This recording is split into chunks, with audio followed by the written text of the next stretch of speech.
नमस्कार। आज हम बात करेंगे कि आप अपने दम पर जीवन में सफल होंगे या नहीं होंगे। सफल होने से क्या मतलब है कि अपने दम पर जीवन में कुछ बड़ा करेंगे या नहीं करेंगे।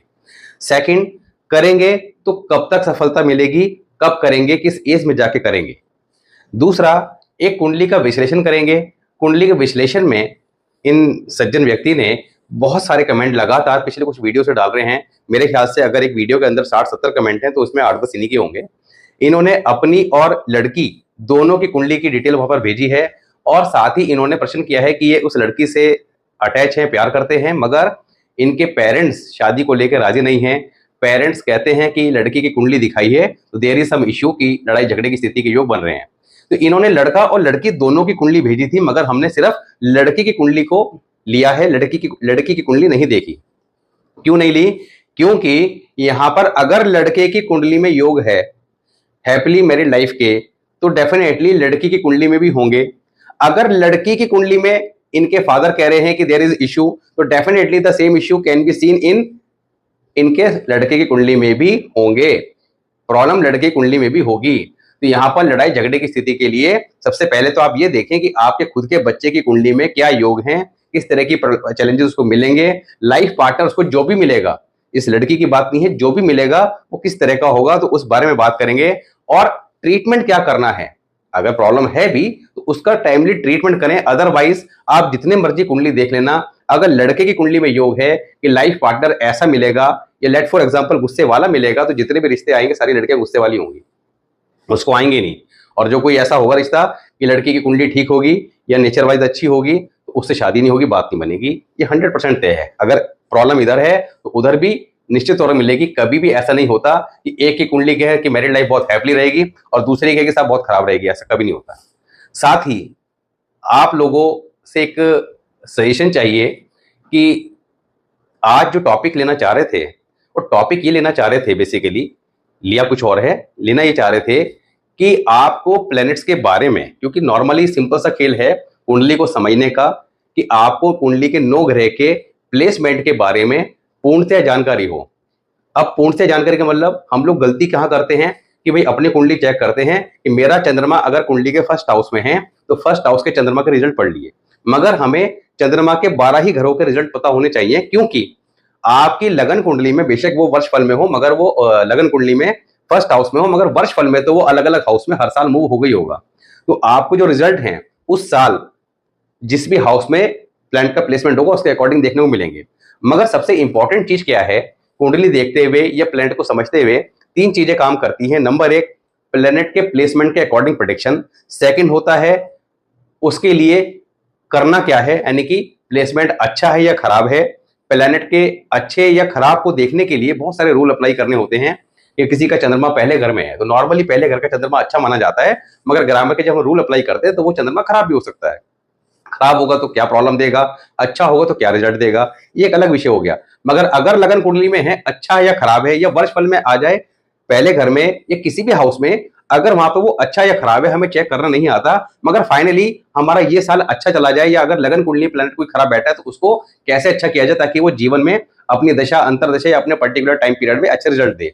तो सबसे इंपॉर्टेंट ये है कि प्लेसमेंट कैसा भी हो मगर उसके रिजल्ट पॉजिटिव कैसे मिले, उसके लिए बात की जाए। अब जब इसकी बात की जाती है कि ठीक कैसे किया जाए, तो 2 चीजें आती हैं। Number 1, precautions and remedies. There are lots of remedies.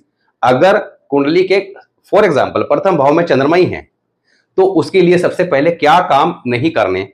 अब जो काम नहीं करने दैट इज प्रिकॉशन। वो प्रिकॉशन अगर लगन कुंडली में है आपके, तो वो प्रिकॉशन आजीवन भर आपके लिए काम करेंगे कि ये काम तो आजीवन भर नहीं करने। अगर वही वर्षफल में आ जाए तो उस साल नहीं करने। इसी प्रकार रेमेडीज 4 से 5 तरह की हैं पर्टिकुलर एक हाउस के लिए। अब उसमें से कौन सी रेमेडी अप्लाई करनी है ये कैसे चेक करें, तो यहां पर इन सभी चीजों के बारे में अगर आपको जानकारी पूर्णतः हो जाए तो आपके लिए सब कुछ इजी हो जाता है अपनी लगन कुंडली और वर्षफल को समझना और फाइनली ओवरऑल चीजों को ठीक करना।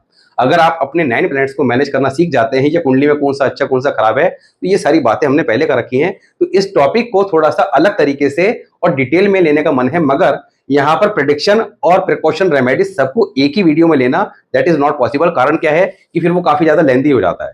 तो मेरा प्लान ये था कि आपको मेन उसके जो सिम्टम्स हैं उसके रिजल्ट कैसे क्या मिलेंगे शॉर्ट में वो बताया जाए, साथ ही कुछ प्रिकॉशन और रेमेडीज पर्टिकुलर हाउस वाइज ली जाए। अब ये इतना बड़ा टॉपिक है कि हाउस वाइज ली जाए, साथ ही फिर और किसी प्लैनेट के कॉम्बिनेशन में हो तो उसके साथ ली जाए, वहां पे रिजल्ट चेंज हो जाएगा।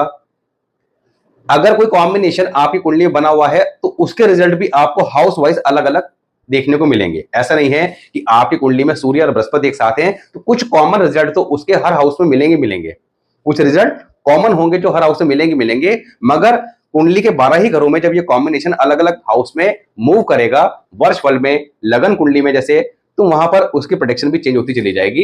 एंड द सबसे इंपॉर्टेंट कि वो कॉम्बिनेशन जो एक बहुत बड़ा राजयोग कुंडली बना के बैठा है, it is just for example कि सूर्य बृहस्पति ये सबसे बड़ा राजयोग माना जाता है, क्योंकि Surya is the king and the Jupiter is the गुरु।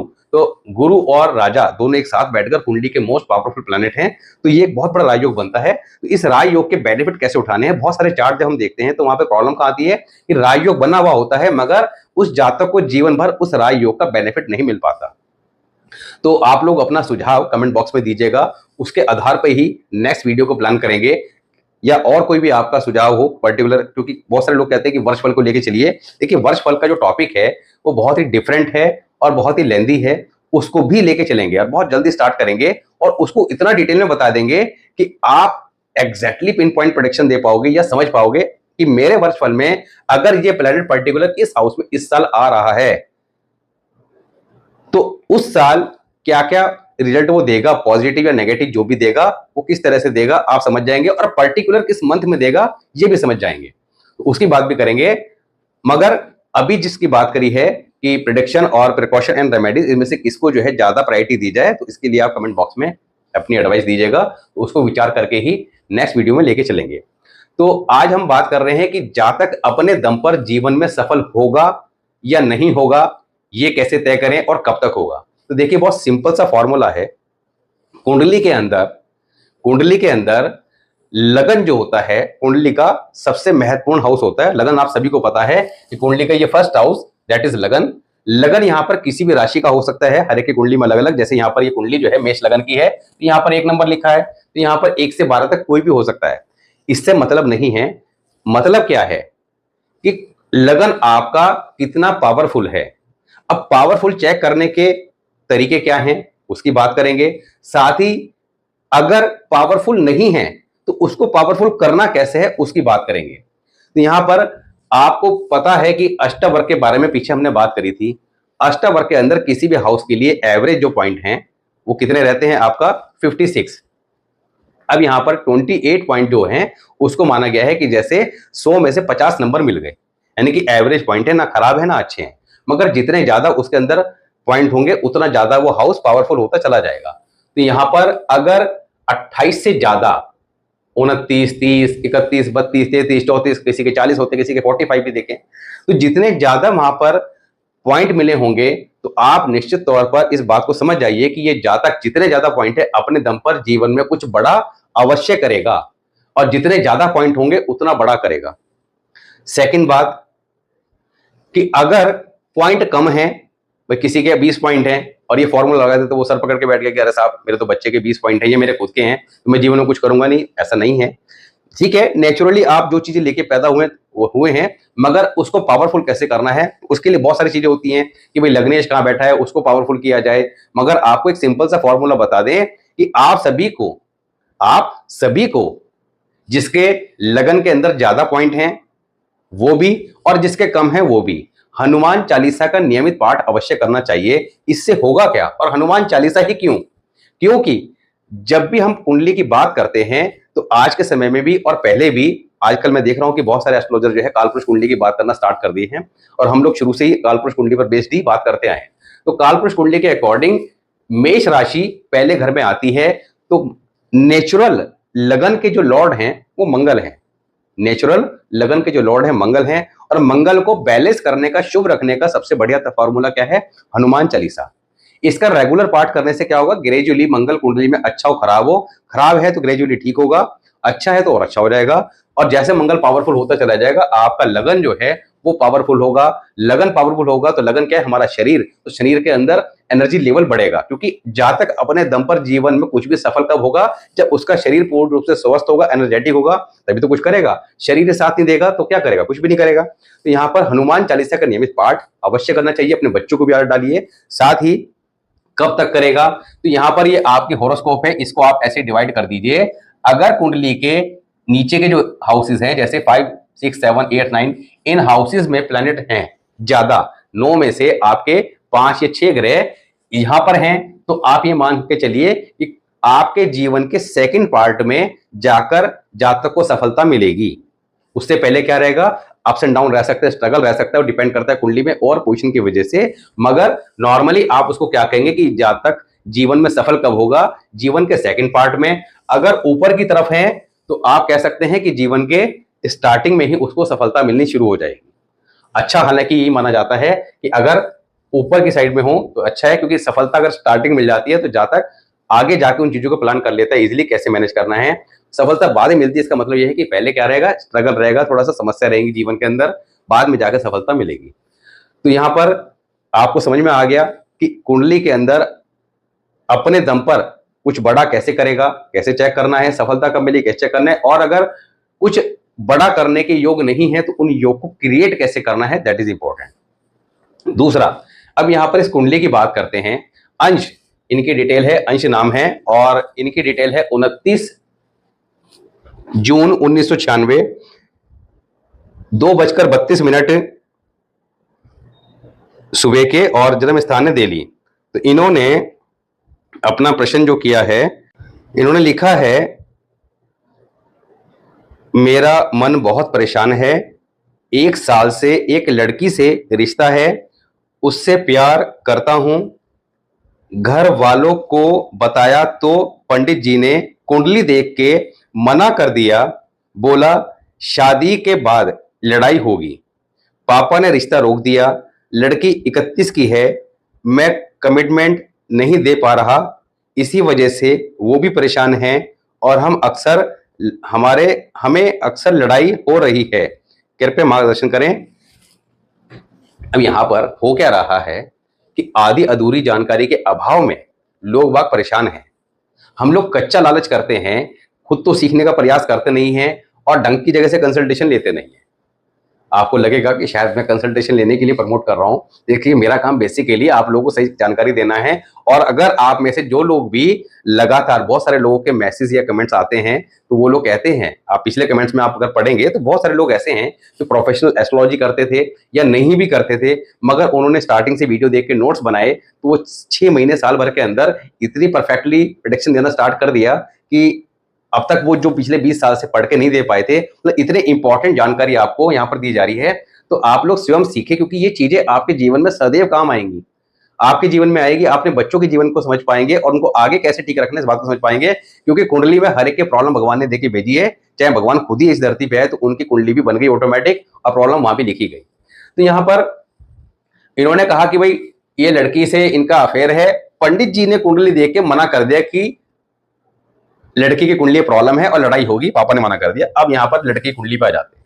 हमने लड़की का चार्ट जान के नहीं लिया। मेष लगन की कुंडली है, शुक्र मंगल बुध सेकंड हाउस में है, सूर्य 3rd house, Rahu 6th house, चंद्रमा 8th house, Brihaspati 9th house, Shani Ketu 12th house. अब कुंडली को ध्यान से समझिएगा। शुक्र मंगल बुध सेकंड हाउस में है, इसका क्या प्रेडिक्शन आएगा। पहली बात, जब ये कॉम्बिनेशन कुंडली में कहीं भी हो, शुक्र मंगल बुध का, तीनों ग्रह का फल खराब।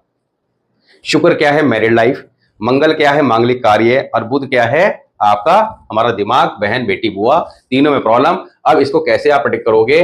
सेकंड हाउस किसका है, वाणी का, वहां पे मंगल भी है और बुध भी है।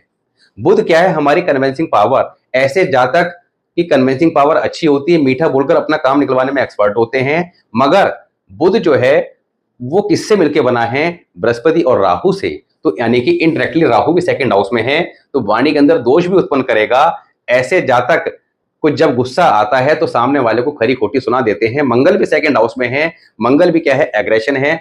ऐसे में जातक स्ट्रेट फॉरवर्ड होते हैं, कोई बात थोड़ी दाएं बाएं की लग जाए, सामने वाले को स्पष्ट तौर पर जवाब दे देते हैं। दूसरा, मंगल सेकंड हाउस में जब बैठते हैं तो ऐसे में जातक खाने पीने का शौकीन होता है। दूसरा, मंगल जब बुध के साथ बैठ जाते हैं तो कहीं ना कहीं दोनों ही खराब हो जाते हैं। खराब मंगल सेकंड हाउस में जब बैठेगा तो it's behave just like a Rahu, क्योंकि मंगल कुंडली में जहां कहीं भी बैठा हो खराब होगा तो राहु की तरह बिहेव करेगा, राहु की तरह अपने रिजल्ट देगा। राहु क्या है? लड़ाई झगड़े का कारक। सेकंड हाउस क्या है? परिवार का। तो परिवार में लड़ाई झगड़े की स्थिति का सामना जातक को करना पड़ेगा। मंगल खराब होके किसके साथ बैठा है? शुक्र के साथ। तो यहां पर क्या देगा? शुक्र क्या है? Life partner. मंगल क्या है? एग्रेशन, गुस्सा। Life partner will be aggressive in nature. पति पत्नी में लड़ाई झगड़े की स्थिति का सामना करना पड़ेगा। दूसरा, मंगल बुध के साथ ही बैठा है। बुध क्या है? बहन, बेटी, बुआ, मासी, साली, सारी की सारी गुस्से वाली। अब अंश जी चेक कर लीजिएगा, तो यहां पर आपकी कुंडली में प्रॉब्लम है। लड़की कुंडली बाद में दिखाओ पंडित जी को, पहले अपनी कुंडली दिखा लो। अगर अपनी कुंडली का इलाज नहीं करोगे तो जिससे भी शादी होगी यही स्थिति देखने को मिलेगी, और आपके लाइफ में जो भी लड़की आएगी वो गुस्से वाली ही आएगी। इस बात को ध्यान रखिएगा। दूसरा, यहां पर ये तीनों ही प्लैनेट सूर्य से जाकर भी मिल गए, तो यू में consider Shukra, Mangal, Budh and Surya combination in third house. Second house में तो रहेंगे ही, मगर थर्ड हाउस में सूर्य से मिलकर भी रिजल्ट देंगे। सूर्य और मंगल जब कुंडली में कहीं भी मिलते हैं, बोथ आर एग्रेसिव प्लैनेट, दोनों मिलते हैं तो और ज्यादा फायर निकलती है। जातक के स्वभाव में गुस्सा पैदा करते हैं। ऐसे जातक थोड़ा स्वभाव से गुस्से वाले होते हैं। मन शांत नहीं रहता, पीस ऑफ माइंड नहीं रहता, मन में हमेशा उतावलापन रहता है, पेशेंस लेवल डाउन रहता है।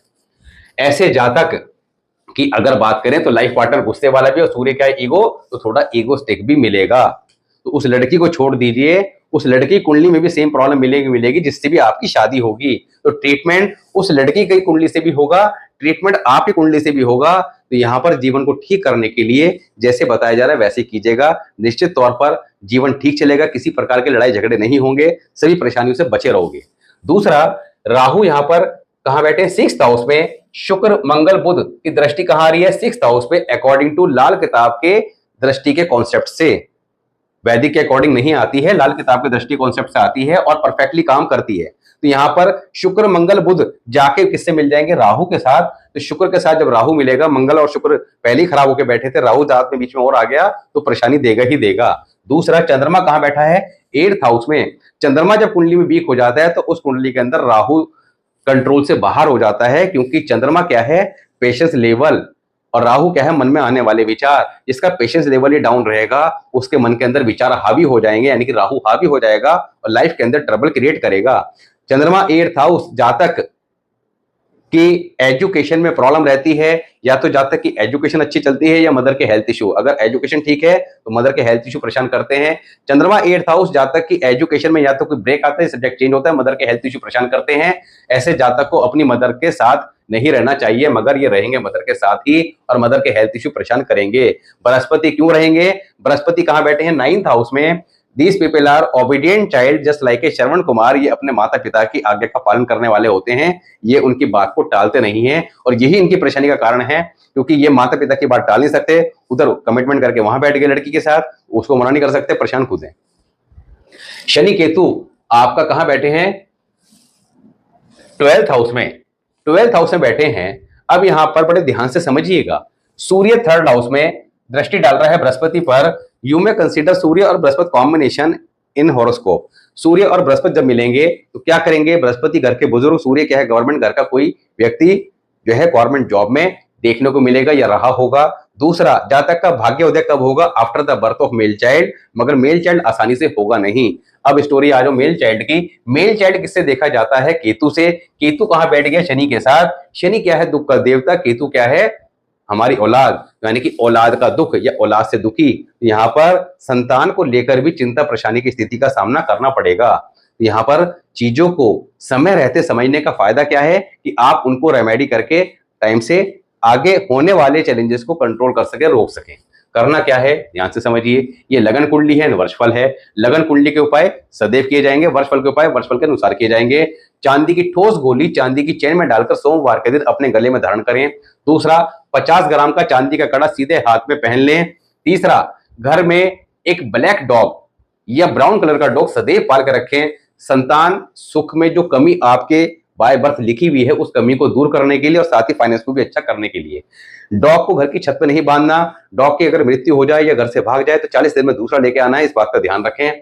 साथ ही डेली गंगा जल अपने ऊपर छिड़कें और अपने लेफ्ट ईयर में गोल्ड अवश्य पहने। माथे पे, कानों पे, गले पे हल्दी या केसर का तिलक लगाएं और सुबह जब सो के उठा करें तो सबसे पहले 1 चम्मच शहद की टेस्ट करा करें, उसके बाद अपनी दिनचर्या स्टार्ट करा करें। तो ये कार्य तो आपके परमानेंट हो गए फिक्स। ये कैसे काम करेंगे? धीरे धीरे काम करेंगे, मगर लगन कुंडली जो आप पैदा हुए थे उस समय बन गई, उसको हम समझे कभी भी। उस बाय बर्थ वाली जो प्रॉब्लम लगन कुंडली में थी उसको ग्रेजुअली ठीक करना स्टार्ट करेंगे। वर्षफल की बात करें तो वर्षफल सबसे इंपॉर्टेंट होता है। आपकी लगन कुंडली कितनी भी अच्छी हो या खराब हो, इससे मतलब नहीं है। वर्षफल आपका कैसा जाएगा, वर्षफल हमारा नया साल होता है, तो वर्षफल को अच्छा रखने के लिए हमें क्या करना है? अब वर्षफल क्या कह रहा है इसको भी समझ लेते हैं। Rahu first house mental health issue देता है, मन में स्ट्रेस बहुत ज्यादा देता है, दिमाग शांत नहीं रहता, कोई ना कोई कई बार कोर्ट केस भी दे देता है। साथ ही आपका राहु फर्स्ट हाउस सूर्य कुंडली में कहीं बैठा हो खराब हो जाएगा। सूर्य कहां बैठ गया? 8th हाउस में। 8th हाउस का बीमारी का, एक्सीडेंट का, तो यहां पर प्रॉब्लम दे सकता है। अलर्ट रहिएगा, अपने उपाय कर लीजिएगा जो बताए जाए। मंगल कहां बैठा है? 11th हाउस में। जातक के परिवार खानदान में या तो किसी की शादी होगी या किसी की डेथ होगी या किसी बच्चे का जन्म होगा। तो यहां पर करना क्या है, दैट इज इंपॉर्टेंट।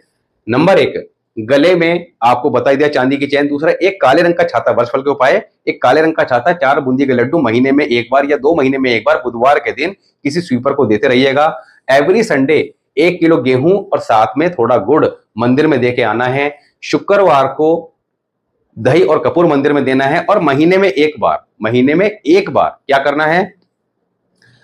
अपने वजन का 10वां हिस्सा आटा, चीनी और देसी घी। अब आपका वजन लेट फॉर एग्जांपल 80 किलो है, 80 केजी है, तो उसका 10वां हिस्सा क्या हो गया? 8 किलो। 5 किलो आटा, 1 किलो देसी घी और बाकी जो बैलेंस जितना भी वजन बचा उतनी चीनी ले लीजिएगा। इन तीनों सामग्री को किसी गुरुद्वारे में जहां कड़ा प्रसाद बनता हो वहां पर कड़ा प्रसाद बनने के लिए मंगलवार के दिन दे दीजिएगा। ये करने से आपके जो रिलेशन है वो हेल्दी होंगे। आपके लाइफ पार्टनर है जिससे भी आपकी बातचीत चलती है उसके साथ भी, साथ ही मैरिड लाइफ में आ रही चैलेंजेस ठीक होंगे और साथ ही आपको ऊपर ईश्वर का आशीर्वाद मिलेगा जिससे कि आपके जितनी भी परेशानी चल रही है वो ग्रेजुअली ठीक होना स्टार्ट होंगी। दूसरी इंपॉर्टेंट रेमेडी एक और नोट कर लीजिएगा कि 1 कप दूध बाथरूम में डेली नहा लेके जाना है। जब आप नहा लें तो चौथाई बाल्टी पानी में उस दूध को ऐड कर दें और हिला के अपने सर पर धीरे धीरे गिरना है। उसके बाद पानी का इस्तेमाल नहीं करना। ये रेगुलर जरूर कीजिएगा वर्षफल रेमेडी में। इससे आपका सारा मेंटल स्ट्रेस 3 से 4 दिन में आपको खत्म होता दिखाई देगा। तो वर्षफल के उपाय आपने कब तक करने हैं? 29 जून 2026 तक। उसके बाद बिल्कुल नहीं करने। लगन कुंडली के सदैव फॉलो करने हैं। वर्षफल के उपाय अपने प्रॉपर करते चलिए। शादी किसी भी लड़की से करो, कुंडली मिला के करना, केवल गुण मिलान के आधार पर मत करना। आपकी मैरिड लाइफ में चैलेंजेस लिखे हुए हैं, तो यहां पर जो कमी आपकी कुंडली में है वो कमी लड़के की कुंडली में ना हो। जैसे आपकी कुंडली का 7th हाउस अगर वीक है फॉर एग्जांपल, तो लड़के की कुंडली में 7th हाउस वीक नहीं होना चाहिए। आपकी कुंडली में संतान भाव वीक है तो लड़की की कुंडली में संतान भाव वीक नहीं होना चाहिए। तो इन बातों को ध्यान में रखते हुए इस प्रकार से मैच मेकिंग करके तब शादी कीजिएगा और शादी के बाद लड़का लड़की दोनों अपने अपने उपाय करें ताकि जीवन को मधुर तरीके से जी सके और उसका एंजॉय करें। तो अपनी एडवाइस आप कमेंट बॉक्स में दीजिएगा। इसी तरह अपनी डिटेल डालिए। यहाँ पर एक कुंडली लेनी थी तो उन्होंने क्या करा, आज लेनी कोई और कुंडली थी, उन्होंने क्या करा, बर्थ प्लेस में हिमाचल लिख दिया। अब हिमाचल लिखने से क्या हुआ कि वो हिमाचल तो पूरा हिमाचल है, सिटी का नाम नहीं लिखा। तो हमेशा सिटी का नाम जरूर लिखा करें। इसी वजह से उनका चार्ट लेते लेते रह गया। तो मिलते हैं नेक्स्ट वीडियो में, तब तक के लिए नमस्कार।